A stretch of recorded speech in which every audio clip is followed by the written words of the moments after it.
Hati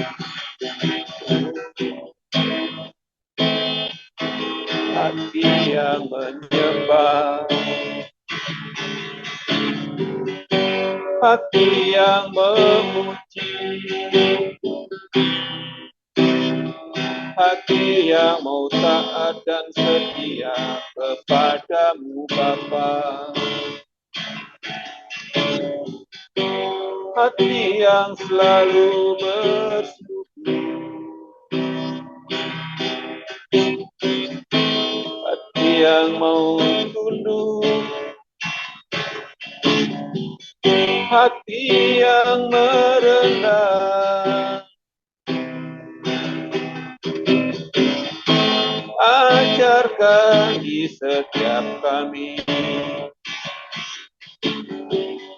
untuk selalu taat dan setia kepadamu. Inilah hati kami ya Bapa, hati sebagai hamba. Ku mau sembah Engkau, ku mau tinggikan namamu, ku mau ikut Engkau Tuhan, tunduk dan taat setiap firman-Mu. Pimpin kami dengan kuat kuasa Roh, agar kami mampu, agar kami kuat, agar kami sanggup untuk selalu setia dan taat kepadamu. Hanya Engkau Allah di hidupku, hanya Kau Tuhan Allah yang sembah. Padamu kami taruhkan harapan kami ya Tuhan. Padamu ya Yesus Allah. Haleluya.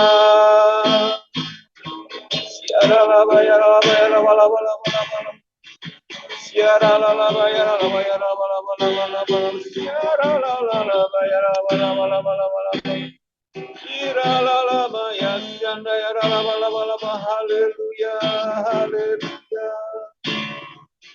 Terpujilah Engkau Yesus, terpujilah namamu Tuhan di hidup kami. Terima kasih ya Bapa, terima kasih Roh Kudus, Kau ada bagi kami, Engkau ada untuk kami. Ya Rabbah, ya Rabbah, ya Rabbah, ya Rabbah. Katakan nama Sianda ya Rabbah, ya Rabbah, ya Rabbah, ya Rabbah, ya Rabbah. Ya Rabbah, ya Rabbah, ya Rabbah, ya Rabbah, ya Rabbah, Sianda ya Rabbah, ya Rabbah, ya Rabbah. Oh ya Rabbah, ya Rabbah, ya Rabbah, ya Rabbah. Kirana nama Sia Yesus, Yesus, Yesus. Katakan nama Sianda ya Rabbah. Makasih ya Tuhan, buat kami mengerti, buat kami memahami. Taruhkanlah hikmat-Mu bagi kami. Terima kasih Tuhan, kami serahkan dalam tangan kuasa-Mu.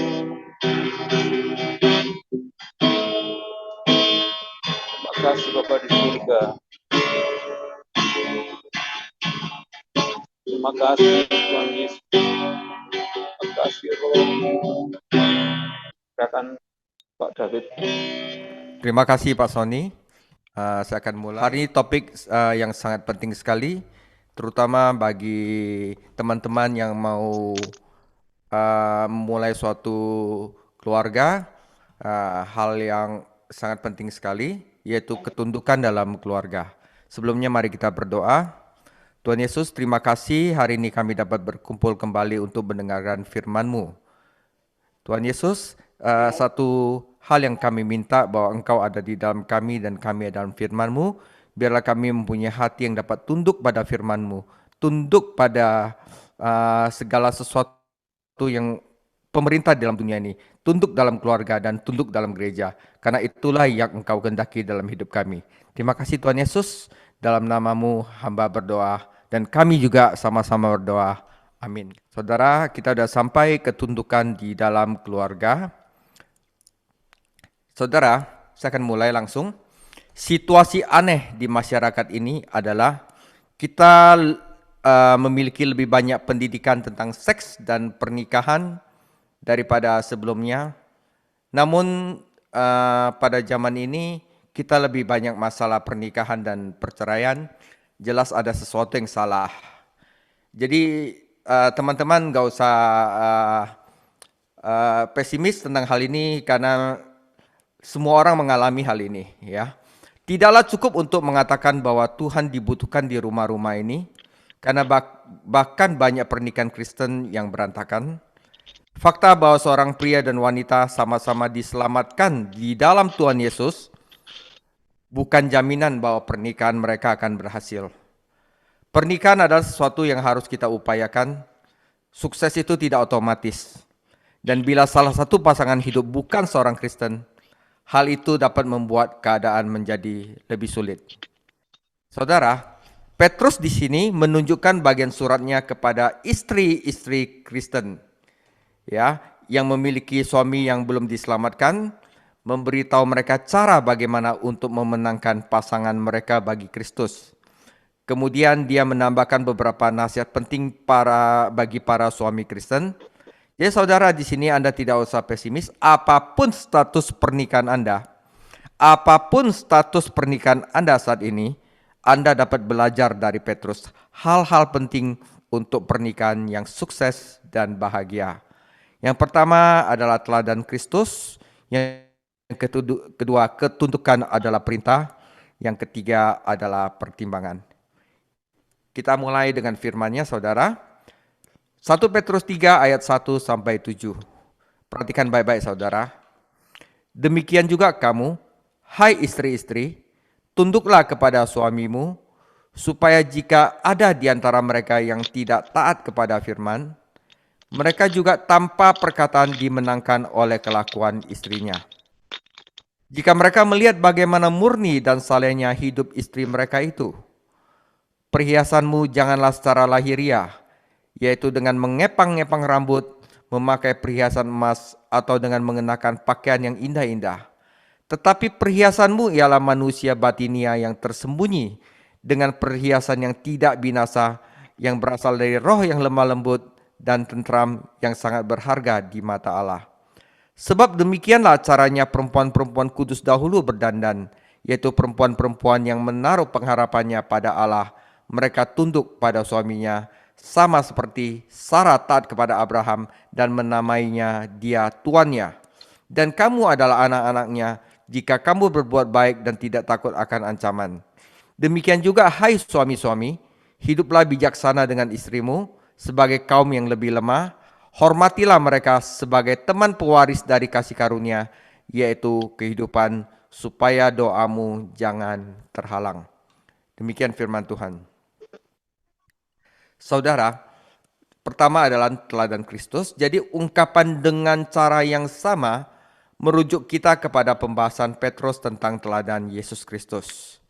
Sama seperti Yesus Kristus tunduk dan patuh kepada kehendak Allah, maka suami dan istri Kristen harus mengikuti teladannya. Saudara, Kristus dan Allah Bapa setara, tetapi Kristus tunduk kepada Allah Bapa. Demikian juga suami dan istri adalah setara, tetapi istri harus tunduk kepada suami.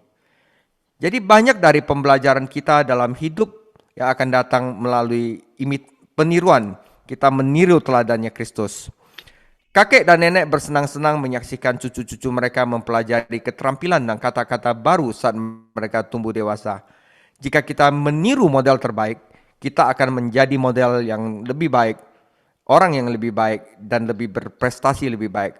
Tetapi jika kita meniru model yang salah, itu akan melumpuhkan hidup kita dan merusak karakter kita. Jadi di saat ini, kita meniru teladannya Yesus Kristus. Yesus Kristus walaupun setara dengan Allah Bapa, tetapi Yesus Kristus tunduk kepada Allah Bapa. Demikian juga, walaupun laki-laki dan perempuan adalah setara di dalam Tuhan, tetapi perempuan tunduk kepada laki-laki. Itu adalah teladan yang kita harus ikuti dari Yesus Kristus. Teladan yang kita ikuti mempengaruhi kita di setiap bidang kehidupan. Saudara, saat saya berada di antrean pembayaran di sebuah supermarket, saya mendengar dua wanita itu mendiskusikan skandal artis terbaru. Ya, saya nggak mau bicara skandal artis apa. Ya, dan juga ditampilkan di halaman depan sebuah surat kabar yang dipajang di counter supermarket itu. Mereka gosipin artis itu. Ketika saya mendengarkan, bukan saya mau nguping saudara, saya tidak bisa tidak mendengarkan mereka saat itu. Saya berpikir betapa bodohnya mengkhawatirkan kehidupan bintang film yang penuh dosa itu. Mengapa mengacaukan pikiran Anda dengan sampah seperti itu? Mengapa tidak berkenalan dengan orang-orang baik dan belajar dari kehidupan mereka? Beberapa hari kemudian saya mendengar percakapan tentang masalah perkawinan di sinetron televisi tertentu dan pikiran yang sama muncul di benak saya. Saudara, ketika seorang pasangan Kristen mencoba meniru dunia dan mendapatkan standar mereka dari sinetron, bukannya dari Alkitab, bukannya dari surga, akan ada masalah di rumah. Namun jika kedua pasangan mau meneladani Yesus Kristus dalam ketundukan dan ketaatannya serta keinginannya untuk melayani orang lain, maka akan ada kemenangan dan sukacita di dalam rumah tangga. Seorang teman saya, seorang psikiater, menyatakan hal terbaik yang dapat dilakukan seorang suami Kristen adalah mencontoh Yesus Kristus. Di dalam Yesus Kristus, kita melihat perpaduan yang indah antara kekuatan dan kelembutan. Dan itulah yang diperlukan untuk menjadi suami yang sukses. Petrus juga menunjuk Sarah sebagai model yang diikuti oleh istri Kristen. Yang pasti Sarah tidak sempurna, tetapi dia terbukti menjadi penolong yang baik bagi Abraham. Dan dia adalah salah satu dari sedikit wanita yang disebutkan di dalam Ibrani 11. Kita tidak dapat mengikuti teladan Kristus kecuali kita terlebih dahulu mengenal Dia sebagai juru selamat kita dan kemudian tunduk kepadanya sebagai Tuhan kita. Kita harus menghabiskan waktu bersamanya setiap hari, merenungkan firman dan berdoa, dan seorang suami dan istri Kristen harus berdoa bersama dan berusaha untuk saling menguatkan dalam iman saudara.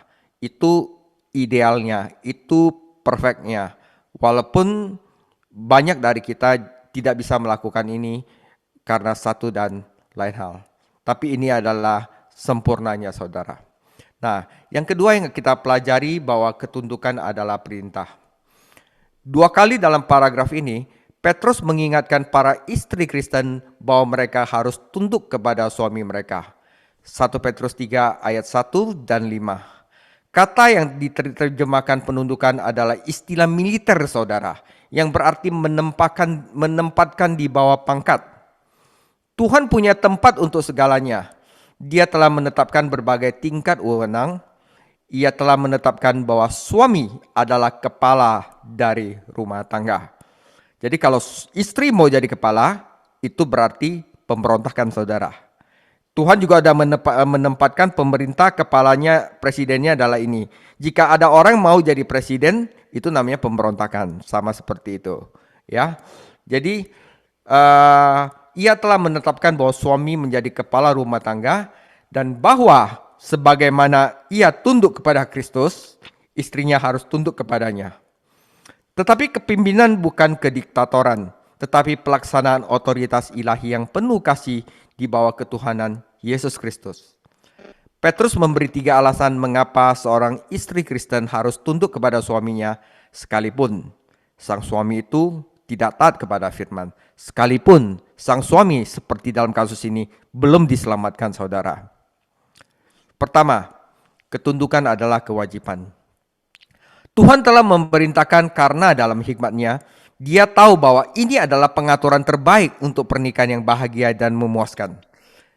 Ketundukan bukan berarti istri lebih rendah dari suami. Nyatanya dalam 1 Petrus 3 ayat 7, Petrus menjelaskan bahwa suami dan istri adalah pewaris bersama. Pria dan wanita diciptakan oleh pencipta yang sama dari bahan dasar yang sama, dan keduanya diciptakan menurut gambar Allah. Allah memberikan kekuasaan kepada Adam dan Hawa, dan dalam Yesus Kristus pasangan Kristen adalah satu. Ketundukan berkaitan dengan ketertiban dan otoritas, bukan evaluasi. Misalnya, saudara, para budak di rumah tangga Romawi rata-rata lebih unggul dalam banyak hal daripada majikan mereka. Tetapi mereka tetap harus berada di bawah otoritas. Prajurit yang berada di ketentaraan mungkin orang lebih baik daripada Jenderal Bintang 5. Tetapi dia tetap merupakan suatu prajurit. Bahkan Kristus sendiri menjadi hamba dan tunduk pada kehendak Allah. Tidak ada yang merendahkan tentang tunduk pada otoritas atau menerima perintah Tuhan. Jadi ketundukan itu tidak merendahkan seseorang. Justru ketundukan itu memberikan orang itu suatu teladan, suatu kesalehan, dan itu menerima puji-pujian dari Tuhan. Jika itu adalah langkah pertama menuju pemenuhan, memperjelas bahwa suami dan istri pertama-tama harus tunduk kepada Yesus Kristus.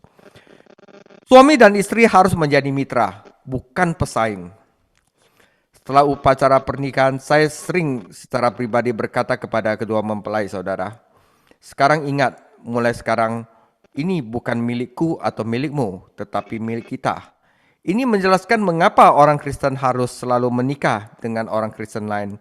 Karena orang percaya tidak dapat masuk ke dalam kesatuan yang mendalam dengan orang yang tidak percaya. Ya saudara, kalau Anda menikah dengan orang yang tidak percaya dan berusaha melakukan itu dan berusaha untuk itu, maka Anda akan mengalami penderitaan, saudara. Ya. Bahkan dengan orang percaya sendiri Anda harus tetap mengusahakan pernikahan itu. Apalagi Anda menikah dengan orang yang tidak percaya, saudara. Ya. Kedua, ketundukan adalah sebuah kesempatan. Kesempatan untuk apa? Untuk memenangkan suami yang belum diselamatkan bagi Kristus. Tuhan Yesus tidak hanya memerintah ketundukan, tetapi Dia juga menggunakannya sebagai pengaruh spiritual yang kuat dalam sebuah rumah. Ini tidak berarti bahwa seorang istri Kristen menyerah kepada suami yang belum selamat untuk memanipulasinya secara halus dan membuatnya melakukan apa yang diinginkannya. Bujukan psikologis yang mementingkan diri sendiri semacam ini seharusnya tidak pernah ditemukan di dalam hati atau di rumah orang Kristen. Seorang suami yang belum diselamatkan tidak akan bertobat dengan berkhotbah atau kalian mengomel di rumah. Dia orang tidak akan bertobat. Ungkapan tanpa firman tidak berarti tanpa firman Tuhan, tetapi karena keselamatan datang melalui firman. Artinya tanpa bicara, tanpa banyak bicara, tanpa bicara saja, tetapi seorang istri melakukannya dengan saleh di rumah, ya, itu yang memenangkan suami istri itu. Istri Kristen yang berkhotbah kepada suami hanya akan menjauhkan mereka dari Tuhan. Jadi nggak usah diomelin laki-laki, saudara. Laki-laki itu nggak suka diomelin, nggak suka diomongin. Walaupun benar, ya. Jadi istri Kristen yang berkhotbah kepada suaminya hanya akan menjauhkan mereka dari Tuhan. Ya, saya mengenal seorang istri yang bersemangat yang biasa mengadakan program radio agama sepanjang malam. Biasanya sangat keras sehingga suami yang belum selamat akan mendengarkan kebenaran. Dia hanya membuatnya lebih mudah untuk meninggalkan rumah dan menghabiskan malam bersama teman-temannya. Jadi bukan berkhotbah, bukan ngoceh di dalam rumah yang akan memenangkan suami, tetapi karakter dan perilaku istrilah yang akan memenangkan suaminya yang kalah. Bukan argumen, tetapi sikap seperti ketundukan, pengertian, cinta, kebaikan, dan kesabaran. Saudara, kualitas-kualitas ini tidak diproduksi. Itu adalah buah roh yang datang ketika kita tunduk kepada Kristus dan satu sama lainnya. Seorang istri Kristen dengan kesucian dan rasa hormat akan mengungkapkan dalam hidupnya pujian kepada Allah dan mempengaruhi suaminya untuk percaya kepada Kristus. Salah satu teladan besar dari istri dan ibu yang saleh dalam sejarah gereja adalah Monica, yaitu ibu dari Santo Agustinus yang terkenal. Tuhan menggunakan kesaksian dan doa Monica untuk memenangkan baik putranya maupun suaminya bagi Kristus. Meskipun suaminya belum bertobat sampai sesaat sebelum kematiannya. Agustinus menulis dalam bukunya yaitu Confession. Ini buku yang sangat bagus sekali, Confession of Saint Augustine. Dia melayani dia sebagai tuannya dan melakukan ketekunannya untuk memenangkannya bagimu. Mengkhotbahkanmu kepadanya melalui percakapan atau perilaku yang dengannya engkau mendandani dia, membuatnya ramah kepada suaminya. Saudara, dalam rumah tangga Kristen, kita harus saling melayani. Seorang suami Kristen harus melayani istrinya dan membantu untuk mempercantiknya di dalam Tuhan, yaitu melalui firman, saudara. Seorang istri Kristen harus menyemangati suaminya dan membantunya tumbuh kuat di dalam Tuhan. Orang tua dan anak-anak harus berbagi beban dan berkat serta berupaya mempertahankan suasana kegembiraan dan pertumbuhan rohani di rumah. Jika ada orang yang belum diselamatkan di rumah, mereka akan dimenangkan bagi Kristus lebih melalui apa yang mereka lihat dalam hidup dan hubungan kita daripada apa yang mereka dengar dalam kesaksian kita. Saudara, yang ketiga, ketundukan adalah perhiasan, saudara. Kata yang diterjemahkan menghiasi adalah kosmos dalam bahasa Yunani, memberi kita kata dalam bahasa Inggris kosmos, yaitu alam semesta yang tertata atau kosmetik. Jadi kata kosmetik itu berasal dari kosmos, perhiasan, alam semesta yang tertata. Nah, ini terbalik dari kebalikan dari kekacauan.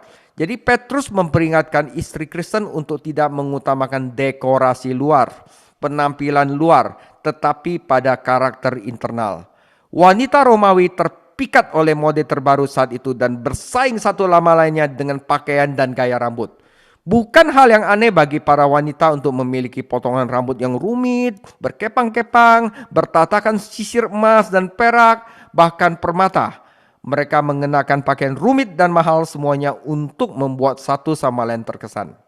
Tetapi saudara, sebagai istri Kristen dengan suami yang belum selamat, mungkin berpikir bahwa dia harus meniru dunia jika dia ingin memenangkan pasangannya, tetapi justru sebaliknya.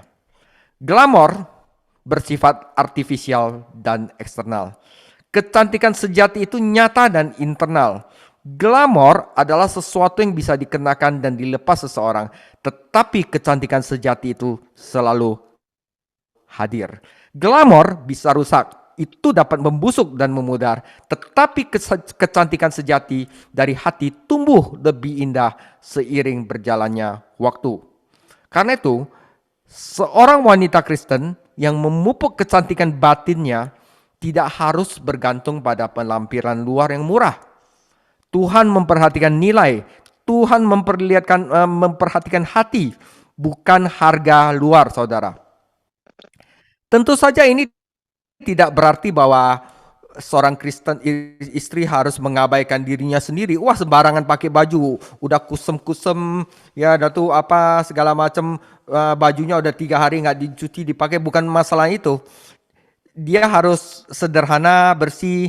Ya, tidak berarti bahwa seorang istri Kristen harus mengabaikan dirinya sendiri dan tidak berusaha tampil up to date dalam pakaiannya. Itu hanya berarti dia tidak mengambil jurusan menjadi fashion plate hanya untuk mengikuti orang banyak. Setiap suami bangga dengan istrinya yang menarik. Tetapi kecantikan utama itu harus datang dari hati, bukan dari toko pakaian. Kita bukan dari dunia ini, tetapi kita tidak boleh terlihat seolah-olah kita berasal dari luar dunia ini. Ya, Petrus tidak melarang memakai perhiasan seperti halnya memakai pakaian. Kata mengenakan dalam 1 Petrus 3 ayat 3 berarti meletakkan dan mengacu pada pajangan perhiasan yang mencolok, yang melebihi, saudara.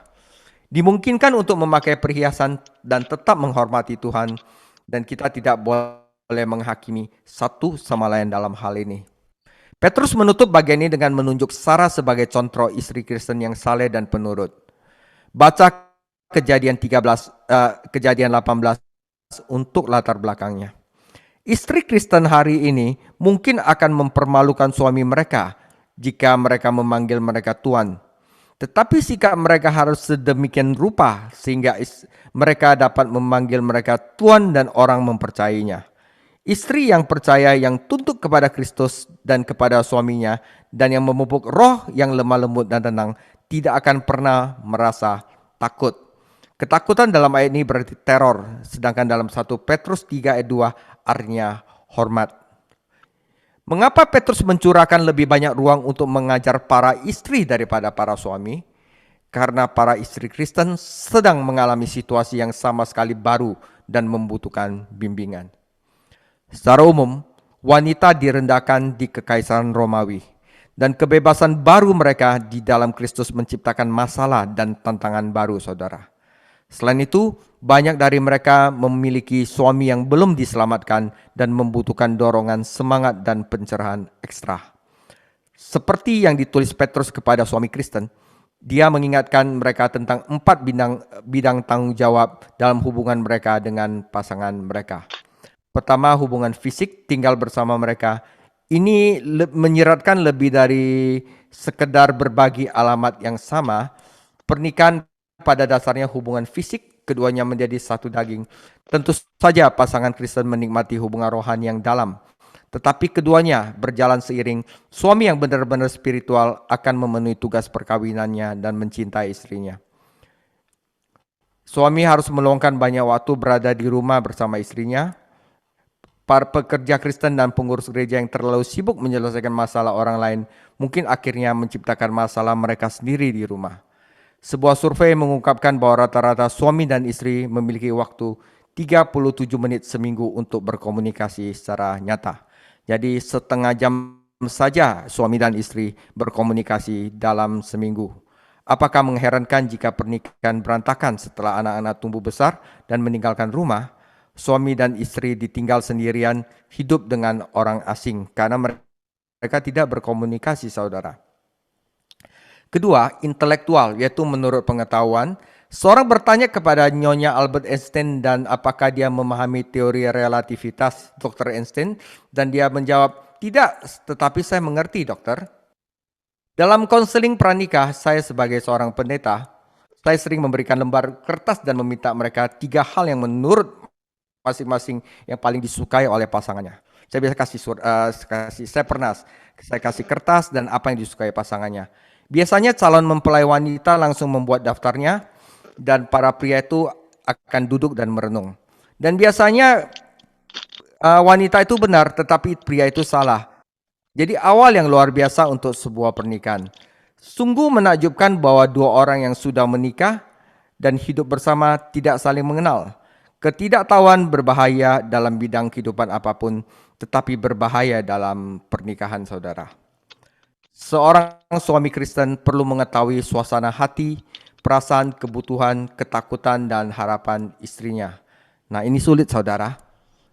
Saya harus mengakui bahwa saya sendiri aja belum tentu bisa lakukan ini, saudara. Tetapi firman Tuhan menyuruh kita harus mengetahui ini. Nah, ini sulitnya, saudara. Pria perlu mendengarkan dengan hatinya dan berbagi komunikasi yang bermakna dengannya. Harus ada suasana kasih dan ketundukan yang begitu melindungi di dalam rumah sehingga suami dan istri dapat berselisih tetapi tetap bahagia bersama. Mengatakan kebenaran dalam kasih adalah solusi untuk masalah komunikasi. Telah dikatakan dengan baik bahwa cinta tanpa kebenaran adalah kemunafikan dan kebenaran tanpa cinta adalah kebrutalan. Kita membutuhkan baik kebenaran maupun kasih jika ingin bertumbuh dalam pengertian kita satu sama lain. Bagaimana seorang suami bisa mempertimbangkan istrinya jika tidak dapat memahami kebutuhan dan masalahnya? Nanti kita bahas, saudara, ini ya. Untuk mengatakan, saya tidak pernah tahu Anda merasa seperti itu. Saya nggak tahu kenapa Anda bisa merasa seperti itu adalah mengakui pada titik tertentu salah satu pasangan itu tidak mengerti satu sama lainnya. Ketika salah satu pasangan takut untuk terbuka dan jujur tentang suatu masalah, maka dia sedang membangun tembok dan bukan jembatan. Yang ketiga, pertimbangan emosional, saudara. Kesatria mungkin sudah mati, tetapi seorang suami harus menjadi kesatria berbaju jirah yang memperlakukan istrinya seorang putri. Seperti Abraham memperlakukan Sarah seorang putri, dan ngomong-ngomong saudara, arti nama Sarah adalah putri. Petrus tidak menyarankan seorang istri adalah bejana yang lebih lemah secara mental, moral, atau spiritual, melainkan secara fisik. Ya, ada pengecualian tentu saja, tetapi secara umum, pria lebih kuat dan keduanya dalam hal pencapaian fisik. Suami harus memperlakukan istrinya seperti vas yang mahal, indah namun rapuh. Di dalamnya terdapat harta yang berharga. Ketika pasangan muda mulai berkencan, anak laki-laki itu sopan dan bijaksana. Setelah mereka bertunangan, dia menunjukkan lebih banyak kesopanan dan selalu bertindak seperti pria yang terhormat. Sayangnya, setelah menikah, banyak suami yang lupa bersikap baik dan sopan dan mulai menganggap remeh istrinya. Ia lupa bahwa kebahagiaan dalam rumah tangga terdiri dari banyak hal kecil, termasuk kesopanan kecil dalam hidup. Kebencian besar sering tumbuh dari luka kecil. Suami dan istri perlu jujur satu sama lain, harus mengakui bahwa saya terluka dengan ini dan mencari pengampunan dan kesembuhan. Saudara, memberi hormat kepada istri tidak berarti kita tunduk kepada istri. Seorang suami bisa saja tidak setuju dengan istrinya, tetapi tetap menghormati dan menghormatinya sebagai kaum yang lebih lemah. Sebagai pemimpin rohani dalam rumah tangga, suami terkadang harus mengambil keputusan yang tidak populer, tetapi dia masih bisa bertindak sopan dan hormat. Menghormati berarti suami menghormati perasaan, pemikiran, dan keinginan istrinya. Dia mungkin tidak setuju dengan ide istrinya, tetapi dia menghormatinya. Seringkali Tuhan menyeimbangkan pernikahan sehingga suami membutuhkan apa yang istri miliki dalam kepribadiannya, dan istri juga membutuhkan sifat-sifat baiknya. Suami yang impulsif, yang sering marah, seringkali memiliki istri yang sabar. Dan ini membantu menjauhkan masalah. Kalau suaminya itu gampang marah, istrinya juga gampang marah, ya repotlah saudara. Jadi kadang-kadang Tuhan itu menyeimbangkan dalam rumah tangga. Ya, suami harus menjadi termostat di dalam rumah, mengatur suhu emosional dan spiritual. Istri sering sekali menjadi termometer, memberitahu dia berapa suhu itu. Keduanya diperlukan. Suami yang peka terhadap perasaan istrinya tidak hanya akan membahagiakan istrinya, tetapi juga akan mengembangkan dirinya dan membantu anaknya tinggal di rumah dan memuliakan Tuhan Yesus. Yang keempat adalah pertimbangan rohani, yaitu agar doamu tidak terhalang para suami.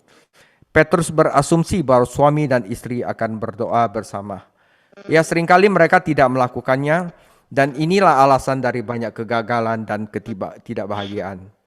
Jika orang yang belum bertobat dapat memiliki rumah tangga yang bahagia tanpa doa, dan mereka melakukannya, betapa lebih bahagianya rumah tangga Kristen dengan doa. Nyatanya kehidupan doa pasanganlah yang menunjukkan bagaimana keadaan di rumah. Jika ada yang salah, doa mereka akan terhalang. Seorang suami dan istri perlu memiliki waktu doa pribadi masing-masing setiap hari. Mereka juga perlu berdoa bersama dan memiliki waktu pengabdian keluarga. Bagaimana hal ini diatur akan berubah dari rumah ke rumah, bahkan dari waktu ke waktu seiring pertumbuhan anak dan jadwalnya berubah. Firman Tuhan dan doa adalah dasar untuk rumah tangga yang bahagia dan kudus.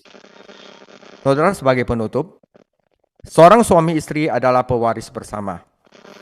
Jika istri menunjukkan ketundukan dan pertimbangan suami, dan jika keduanya tunduk kepada Kristus dan mengikuti teladannya, maka mereka akan memiliki pengalaman dan memperkaya dalam pernikahan mereka. Jika tidak, saudara, mereka akan kehilangan yang terbaik dari Allah dan saling merampas berkat dan pertumbuhan. Jadi ketundukan istri itu penting sekali. Dan ketundukan suami kepada Kristus itu juga penting sekali. Jadi rahmat kehidupan mungkin mengacu pada anak-anak dan tentunya merupakan warisan dari Allah. Tetapi bahkan pasangan yang tidak memiliki anak pun, saudara, dapat menikmati kekayaan rohani jika mereka mematuhi nasihat Petrus ini. Yaitu tunduk dan tunduk kepada Kristus. Alangkah baiknya jika suami dan istri sesekali melakukan inventarisasi pernikahan mereka yang saya akan bahas di belakang ini. Jadi saudara, ini yang perlu kita tanya pada diri kita. Berikut ini adalah beberapa pertanyaan berdasarkan apa yang Petrus tulis. Sebagai suami istri, kita harus jawab ini. Pertama, apakah kita mitra atau pesaing? Yang kedua, apakah kita saling membantu untuk menjadi lebih rohani?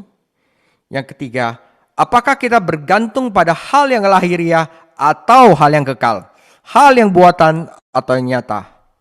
Yang keempat, apakah kita lebih memahami satu sama lain? Yang kelima, apakah kita peka terhadap perasaan dan gagasan satu sama lain atau saling meremehkan?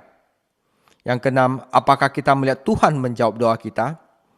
Yang ketujuh, apakah kita diperkaya karena pernikahan kita atau saling merempas berkat Tuhan? Saudara, jawablah dengan jujur. Maka pertanyaan-pertanyaan ini akan mengevaluasi apakah kita sudah mencapai pernikahan yang dikehendaki Tuhan. Jawaban yang jujur untuk pertanyaan-pertanyaan ini akan membuat perbedaan, saudara. Saudara, demikian hari ini topik saya mengenai ketundukan. Ketundukan itu penting, saudara. Jika Anda belum tunduk, boleh kita mencoba, karena ini adalah firman Tuhan, dan firman Tuhan adalah hikmat sejati dari Allah yang akan membantu kita untuk hidup yang lebih baik di dalam dunia ini. Tuhan Yesus memberkati. Minggu depan kita akan bahas mengalami berkat terbaik di saat terburuk, yaitu 1 Petrus 3 ayat 8 sampai 17. Tuhan Yesus memberkati. Ya, ini dari firman Tuhan malam hari ini yang saya dapat bahwa ketundukan itu merupakan satu perintah dan yang penting adalah suatu perhiasan. Maka tadi sudah sampaikan bahwa perhiasanmu bukanlah secara lahiriah, yaitu dengan mengepang-epang, dengan rambut, memakai perhiasan segala macam. Tapi perhiasan kita ialah perhiasan batiniah. Karena kita juga ini, bahwa kita ini adalah mempelai Kristus.